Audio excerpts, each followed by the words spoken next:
বাসায় যদি হঠাৎ করে মেহমান চলে আসে তাহলে তাদেরকে বসিয়ে রেখে এই নাস্তাটি বানিয়ে নিতে পারবেন। আর খেতে তো মাশাল্লাহ অনেক সুন্দর।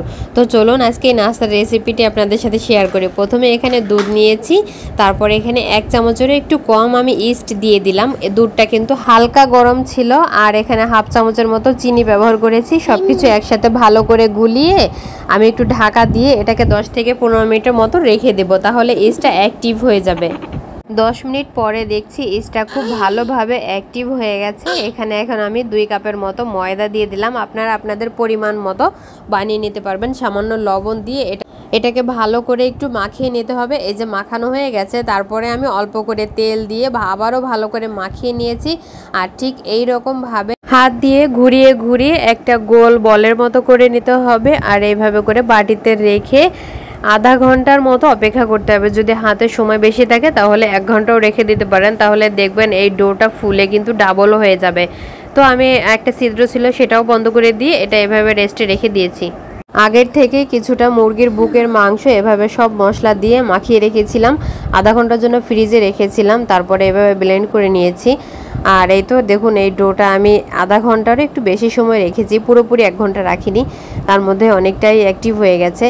তো এই যে এখান থেকে অল্প অল্প করে ডো নিয়ে আমি হাত দিয়ে এভাবে একটু লম্বা লম্বা করে সেই চিকেনের যে অংশটা ব্লেন্ড করে রেখেছিলাম সেই অংশটা থেকে অল্প অল্প করে দিয়ে এইভাবে একটা রুটির মতো বানিয়ে গোল গোল করে নিয়েছি।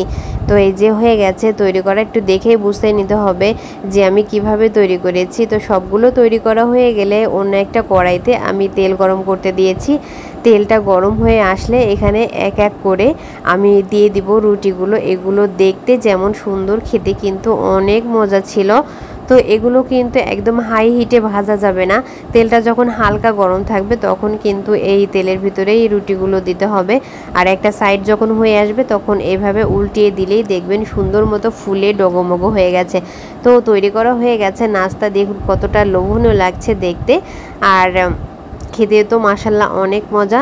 রেসিপিটি ভালো লাগলে অবশ্যই সবাই লাইক কমেন্ট ও শেয়ার করতে ভুলবেন না। আজকের মতো এখানেই বিদায় নিচ্ছি। সবাই ভালো থাকবেন আর আমাদের জন্য দোয়া রাখবেন। একটা রুটি আমি একটু দেখিয়ে দিচ্ছি কত না নরম হয়েছে। আর এই দেখুন ভিতরের পুরটাও অনেক সুন্দরভাবে হয়েছে। তো সবাই ভালো থাকবেন। আল্লাহ হাফেজ।